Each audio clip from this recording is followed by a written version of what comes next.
Sızılıp atkan tаңнары дибазалар, şeltirep akkan çeşmesi diler.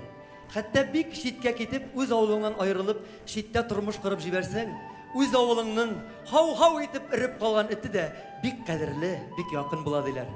Mine şu temadan çıkıp, Alfred abi Yakşinbetov da bik dertligine, mınlığına bir jırda yazıp böyle gitti. Avul bitol, gaziz bitol, izge bitol dibadalar.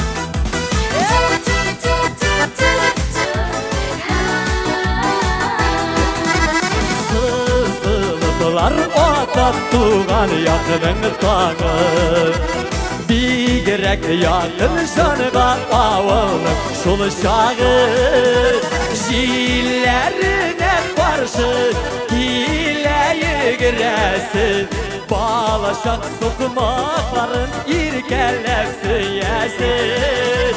Jillerine karşı hileyi giresin, Balaşak sokmakların irkelep süyesin. Sin kışı kıtırtıp birine bir sen varsın alabi.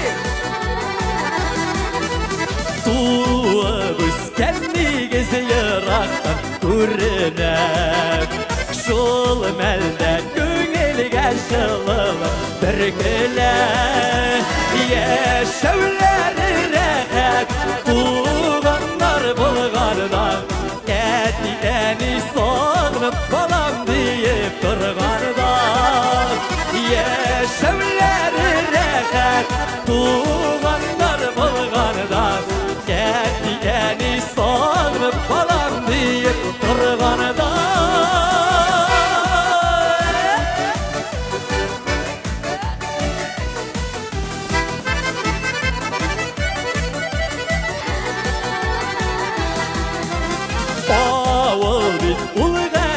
İzgibit ol aval, onda kaçsam tına köngildegi davul, Saklı urduslarının karmunlu kişilerin, Bismillah'lap eğitip salgan elkey ikmegin. Saklı urduslarının karmunlu kişilerin, Bismillah'lap eğitip salgan elkey ikmegin. Bismillah'lap eğitip salgan elkey ikmegin. Elkey ikmegin. Jillerine karşı hileyi giresin, Balaşak sokmakların irkelep süyesin, Balaşak sokmakların irkelep süyesin. Bek zor rahmet. Bek zor rahmet.